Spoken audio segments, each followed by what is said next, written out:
നമസ്കാരം. ഗതാഗത വകുപ്പ് മന്ത്രി കെ.ബി. ഗണേഷ് കുമാർ രണ്ടും കൽപ്പിച്ചു തന്നെ.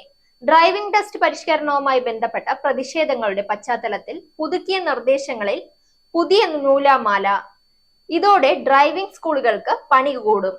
ഇരട്ട നിയന്ത്രണ സംവിധാനങ്ങളുള്ള ക്ലച്ച്, ബ്രേക്ക് പെഡലുകൾ വാഹനങ്ങൾ ഡ്രൈവിംഗ് ടെസ്റ്റിന് ഉപയോഗിക്കുന്നതിന് വിലക്കേർപ്പെടുത്തിയിരിക്കുകയാണ് പുതിയ സർക്കുലറിൽ.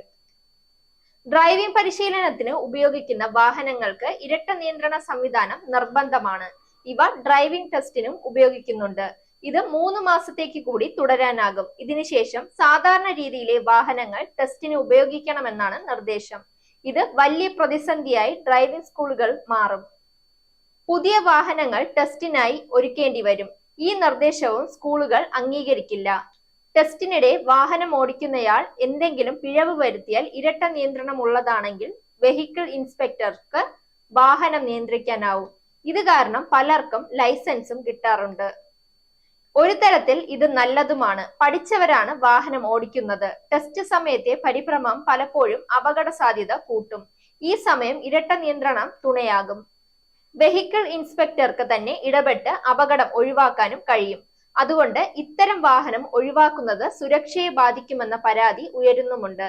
നല്ല രീതിയിൽ ഡ്രൈവിംഗ് പരിശീലിച്ചവരാണെങ്കിലും ടെസ്റ്റ് സമയത്ത് കുഴപ്പങ്ങൾ പലരും കാണിക്കാറുണ്ട്. എന്നാൽ ഈ സംവിധാനം ഉപയോഗിച്ച് റോഡ് ടെസ്റ്റിൽ ഇഷ്ടക്കാരെ ജയിപ്പിക്കുന്നുണ്ടെന്നാണ് മറ്റൊരു ആരോപണം. ഇത് അഴിമതിയായി മാറുന്നു. അതുകൊണ്ടാണ് പുതിയ നീക്കമെന്ന് ഗതാഗത വകുപ്പ് പറയുന്നു.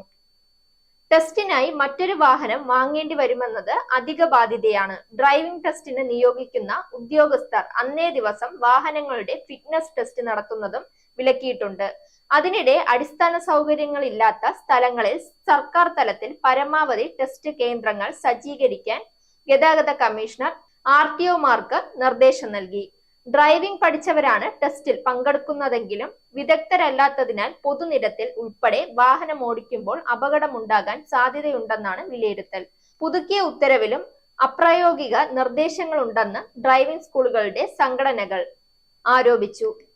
ഡ്രൈവിംഗ് ടെസ്റ്റ് ബഹിഷ്കരിച്ച് സമരം തുടരാനും തിങ്കളാഴ്ച മുതൽ ഡ്രൈവിംഗ് പരിശീലനം പുനരാരംഭിക്കാനും ഭൂരിഭാഗം സംഘടനകളും തീരുമാനിച്ചെങ്കിലും CITUവിന്റെ നേതൃത്വത്തിലുള്ള all Kerala motor driving school workers union സമരത്തിൽ നിന്ന് പിന്മാറി. 15 വർഷത്തിൽ കൂടുതൽ പഴക്കമുള്ള വാഹനങ്ങൾ ഡ്രൈവിംഗ് ടെസ്റ്റിന് ഉപയോഗിക്കരുതെന്ന നിർദ്ദേശം ചെറിയ വരുമാനത്തിൽ ഡ്രൈവിംഗ് സ്കൂളുകൾ നടത്തുന്നവരെ പ്രതിസന്ധിയിലാക്കുമെന്ന് ഡ്രൈവിംഗ് സ്കൂൾ ഓണേഴ്സ് സമിതി സംസ്ഥാന സെക്രട്ടറി ഹരിസുധരൻ പറഞ്ഞു.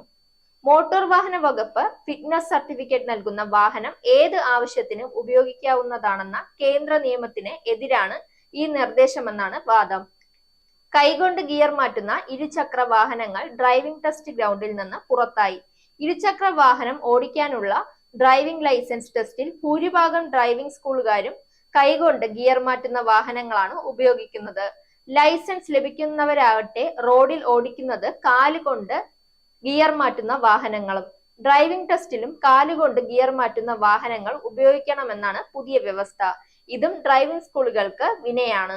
മറ്റ് നിർദ്ദേശങ്ങൾ: പ്രതിദിനം ഒരു ഓഫീസിൽ 40 ഡ്രൈവിംഗ് ടെസ്റ്റ് നടത്താം. ഇതിൽ 25 പേർ പുതിയ അപേക്ഷകരും 10 പേർ റീടെസ്റ്റ് അർഹത നേടിയവരും 5 പേർ വിദേശ ജോലി, പഠനം എന്നീ ആവശ്യങ്ങൾക്ക് പോകേണ്ടവരും വിദേശത്തു നിന്ന് അവധിയെടുത്ത് വന്ന് അടിയന്തരമായി മടങ്ങേണ്ട പ്രവാസികളുമാകണം.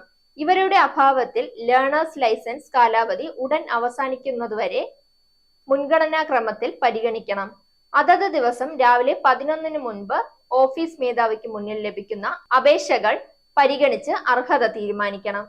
MVA റോഡ് ടെസ്റ്റ് നടത്തി വിജയിക്കുന്നവർക്ക് AMVI ഗ്രൗണ്ട് ടെസ്റ്റ് നടത്തി 2 ടെസ്റ്റുകളും പാസ്സാകുന്നവർക്ക് ലൈസൻസ് അനുവദിക്കണം. ടെസ്റ്റ് നടത്തുന്ന വാഹനങ്ങൾ ഡാഷ്ബോർഡ്, ക്യാമറ, VLDC എന്നിവ ഘടിപ്പിക്കാൻ 3 മാസം ഇളവ് നൽകും. 15 വർഷത്തിൽ കൂടുതൽ പഴക്കമുള്ള വാഹനങ്ങളിൽ ഡ്രൈവിംഗ് ടെസ്റ്റ് നടത്താൻ അനുവദിക്കില്ല എന്ന നിബന്ധനയ്ക്ക് 6 മാസം കൂടി ഇളവ് നൽകും. പുതിയ ടെസ്റ്റ് ട്രാക്ക് സജ്ജമാകുന്നതുവരെ നിലവിലെ രീതിയിൽ പരീക്ഷ നടത്തും. സാക് ന്യൂസ്, തിരുവനന്തപുരം. നേരിന്റെ വാർത്തകൾ നിങ്ങളുടെ വിരൽത്തുമ്പിലെത്താനായി സാക് ന്യൂസ് ചാനൽ സബ്സ്ക്രൈബ് ചെയ്തും ഷെയർ ചെയ്തും ഒരു ശരിയായ മാധ്യമ നിലപാടിന് പോകാൻ ഞങ്ങൾ നിങ്ങളെ ക്ഷണിക്കുന്നു.